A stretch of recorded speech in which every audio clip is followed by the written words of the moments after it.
আশেক মাওলা আলী করিমুল্লাহ ওয়াজুর কাছে ৯০ বছর বয়সে তিনি বায়াত হয়ে পৃথিবীর থেকে বিদায় নিয়ে চলে গিয়েছিলেন, পর্দা নিয়েছিলেন। আশেকের মতো আশেক হয়ে আপনি দুনিয়া ছেড়ে গেলেও যার জন্য আশেকে ফানা হয়েছেন তাকে আপনি অবশ্যই পাবেন।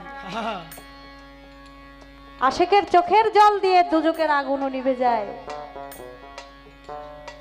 এক বাটির মধ্যে থাকবে হাসরের মাঠে, এক বাটিতে থাকবে মধু, আরেক বাটিতে থাকবে আশেকের চোখের পানি, আরেক বাটিতে থাকবে দুধ।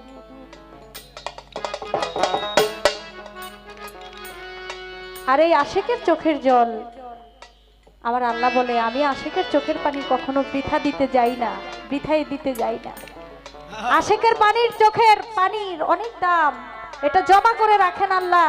এই আশেকের পানি দিয়া, চোখের পানি দিয়া দোজকের আগুনকে নিভানো সম্ভব।